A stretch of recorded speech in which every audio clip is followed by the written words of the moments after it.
اب ہم میم ساکن کے بعد میم مشدد کی مثالوں کو دیکھتے ہیں کہ ان کے اندر ادغام کیسے کرنا ہے۔ سب سے پہلے قاعدہ کو دیکھ لیں۔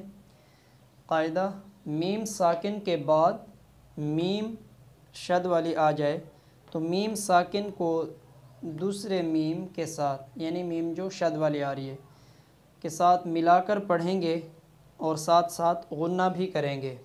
یعنی میم ساکن کے بعد دوسری میم آ جاتی ہے اور اس کے اوپر شد کا نشان بھی ڈلا ہوا ہے۔ اچھا، بعض دفعہ شد کا نشان نہ بھی ڈلا ہوا ہوگا تو ہم اس میں پھر بھی غنہ کریں گے اور ادغام کے ساتھ ہی کریں گے، یعنی میم ساکن کو دوسرے میم کے ساتھ ملا دیں گے اور ساتھ میں غنہ بھی کریں گے۔ اب اس کی مثالیں ہم دیکھتے ہیں، بات واضح ہو جائے گی۔ قاف پیش قو، لام واو پیش لو، قولو، با پیش بو، قلوبو، ہا میم میم پیش ہم، قلوبہم۔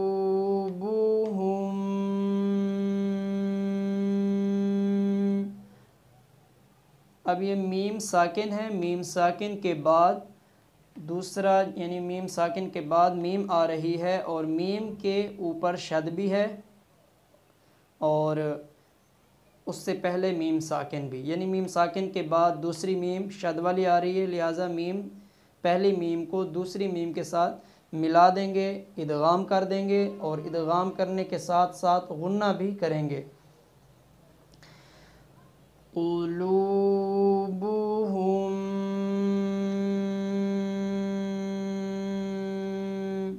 میم نون زیر مین، ذال زیر ذی، مین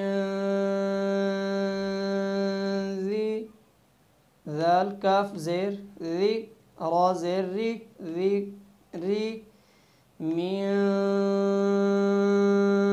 ذکری، وقف۔ قلوبہم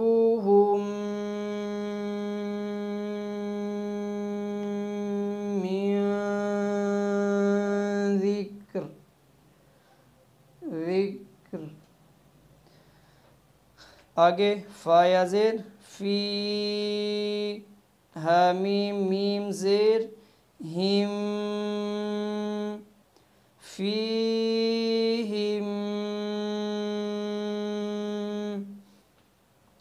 میم نون پیش من، ذال زیر دی، منذی، را یا زیر ری، نون زبر نہ، رینا، منذرین،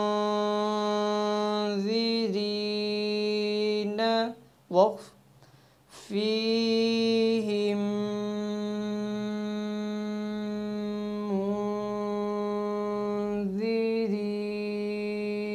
منذرین۔ آگے عین زبر ع، لام یا زبر لی، علی، ہا میم میم زیر ہم، علیہم، میم حمزہ پیش مو، علیہم،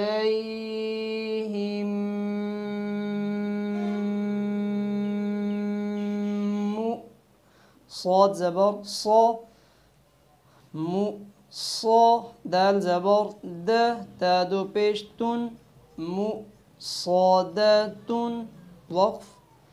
علیہم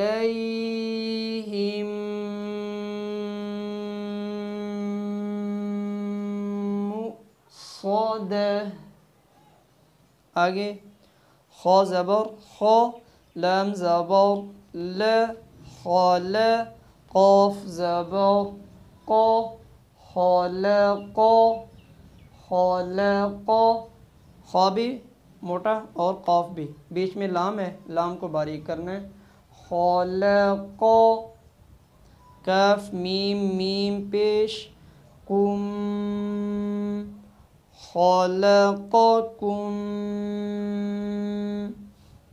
میم نون زیر من خلقکم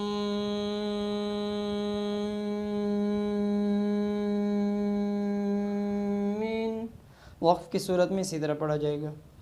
آگے میم نون زیر من، ہا میم میم پیش ہم من ہم،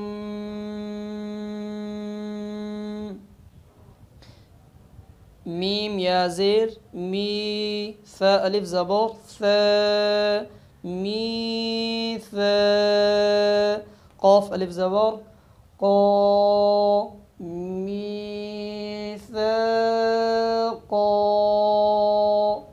وقف کی صورت میں اسی طرح پڑھا جائے گا کیونکہ قاف الف زبر قا، الف مدہ وقف کی صورت میں الف مدہ ہی رہتی ہے۔ منہم میثاقا، آگے یہ آپ نے آخری لفظ خود سے جوڑ کرنا ہے۔ الفاظ میں آپ کو بتا دیتا ہوں۔ لام زبر لا، ہا میم میم پیش ہم، میم الف زبر ما، شین الف زبر شا، حمزہ واو پیش او، نون زبر نہ۔ تو یہ آپ نے الفاظ ملا کر اور اس غنّے کا، یعنی میم ساکن کے بعد میم شد والی آ رہی ہے تو پہلی میم ساکن کو دوسری میم شد والی میں ملا دینا ہے، ساتھ میں ادغام یعنی ادغام کر دینا ہے اور ساتھ میں غنّہ بھی کرنا ہے۔ اس کا آپ خیال، اس چیز کا خیال رکھ کے اس پہ غنّہ بھی کریں۔ تو اس کے بعد ہم نون ساکن کے بعد اگر لام اور را آ جائے تو اس کو پڑھتے ہیں، اس کو دیکھتے ہیں۔